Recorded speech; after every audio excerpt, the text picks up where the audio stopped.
Good afternoon and welcome, brothers and sisters. Good morning to those of you that may be on another part of the world. We are grateful today to be here with you. Welcome to Refuel with the Shepherd. We love the fact that God has given us this privilege and this opportunity to be able to bring a word to you in His season and in His time. Refuel with the Shepherd just simply is an opportunity in a moment to get a word for those that need a word and for those that already have a word, just something that will spark in you to lift your spirits up for the day. In the book of Psalms 116, we'll look and we'll find these words of David. David said, I love the Lord because He hath heard my voice and my supplication, because He hath inclined His ears unto me. Therefore will I call upon Him as long as I live. You know, the old folk in the old country, they used to sing the song, I love the Lord, He heard my cry. He pitied my every groan. Long as I live, while trouble rise, I'll hasten to His throne. What I want to say to us today in this moment of review, in this moment, in this opportunity that we have together, is to know that no matter what's going on in your life, brothers and sisters, no matter who you are, what you are, where you're from, what walk of life, no matter what has transpired, whether you're on your job, whether you're on your home, in your home rather, no matter what's going on, no matter what the circumstances may be, know that when you have prayed, just as with Daniel, in the 10th chapter of Daniel, Daniel began to pray, and the Bible says that the very first day that Daniel prayed, that God dispatched an angel with his answer. The only thing that happened, the angel was held up because there were some things that needed to be done along the way, but Daniel did not lose faith. He did not lose heart. He did not faint. He did not give up. He continued to pray for some 3 weeks, and it was in the 21st day, it was in the 24th day that he received a word from God, and the angel said, look, I got held up. I heard your cry. Not only did God hear your cry, but I had your answer.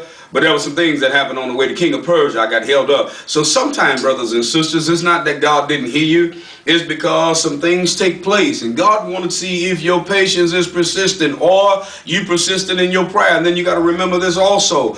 Is what you're asking God for lining up with the will of God? So brothers and sisters, David said, I love the Lord. How much of us really do love God? How much of us really will give away? How much of us are willing to make the sacrifices that are needed to be made to really give God what is just deserved? Some of us start out on a journey. God began to bless us. God began to move. God began to take out of our lives the things that are not like Him. There are so many of us that love God so much, but yet are not willing to make the ultimate sacrifice and flee from those things that are sin, flee from those youthful lusts. We still want to entertain things that satisfy our mind, satisfy our consciousness, satisfy our feeble desires to pleasure ourselves. So many of us as men, so many of us as women, of every nationality and every culture, of every walk of life, have something in our flesh that we want to satisfy, but we won't give it up to show God how much we really love Him. But yet God gave the greatest gift that He could have gave anybody. He sacrificed the most greatest thing that He could have ever sacrificed, and that was His only Son. So if we really love the Lord, and if God had really heard our cry, what are we willing to give up today?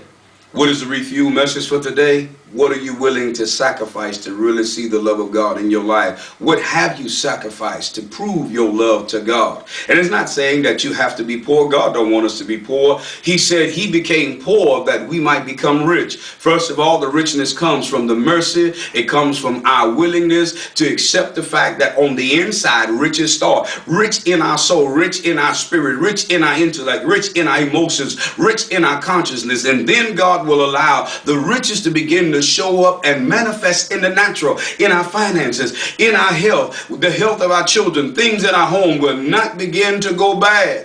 But we think about richness in the fact of how much money we can obtain, how much money we have obtained, how much money we will have. God would rather see you rich in your soul. He said these words to John, as John said in 3 John. He said, I will have you to prosper even as your soul prosper and be in good health. Sometimes prosperity, brothers and sisters, we get it mixed up with things. We get it mixed up with material. We want the temporal, but we're not looking for those things that are eternal. It's better to have eternal wealth than to have temporal wealth, because it only lasts for a moment. Does God not want us to enjoy the things that are now? Yes, He does. But some of us can't handle it. It's why God takes us through stages. David said, I love the Lord.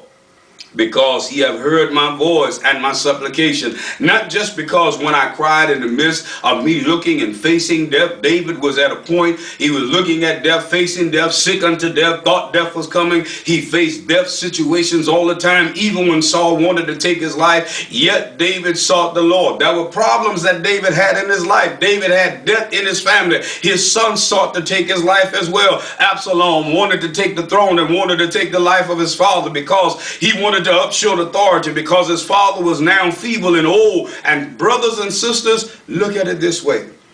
To refuel today, if you really love God, what are you willing to give up? What profit a man, the writer says in Matthew, he says in Mark, he says in Luke, to gain the whole world and lose his own soul? What profit you to have everything that you want to have and still not be at peace? Still not be happy on the inside and on the outside? You have some of the richest friends, travel some of the richest places, be able to enjoy some of the richest things, have the finer things in life, have some of the best of lunches that you could ever have some of the best of things catered to you in life, but yet there's still no pleasure, there's still no joy, there's still no excitement. What good does it? What profit is it? Profit margins, they go up, they go down. What good is it to have a good fiscal year, and yet in that year time you've lost friendships, you've lost family, people that you were close to, you've gotten rid of them because you felt that they were bringing you down? But you love the Lord. He heard your cry and your supplication. What have you cried before the Lord today? And have you really waited? David said, I waited patiently on the Lord, and while I waited patiently, he strengthened my heart. What am I saying today? In closing to you, David said in the 27th Psalm, in the closing, he said, wait patiently upon the Lord, and he shall strengthen your heart. He said, wait, I say, upon the Lord, and he shall strengthen your heart.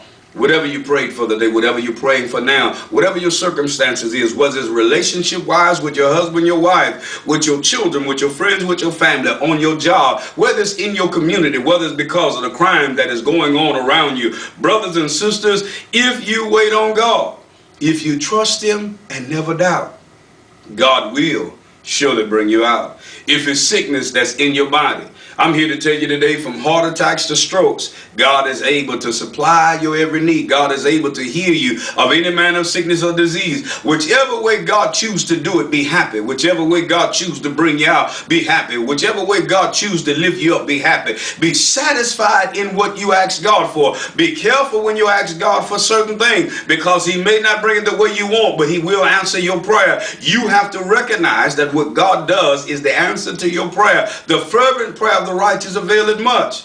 So what are we saying today in Refuel? Wait patiently on the Lord, but be attent unto the voice of God. Separate yourself from all the noise around you. How can I do that and I still have to go through the hustle and the bustle of the day? That's why Paul said these words, that you can pray without ceasing. You can get to a place in your mind where you block out everything around you while you're still going through life journey, and be able to pick out the voice of God. Listen at what he has to say. The songwriter said, I love the Lord, he heard my cry. If you love the Lord today, trust him and never doubt. God bless you. God keep you is our prayer from us here at Shepherd. Refuel with us once again. Take care until we meet again. Blessing and peace. Mercy be yours. Grace always upon you. From the hands of the Shepherd, this is your fuel for the day. We love you. Until the next time, be blessed.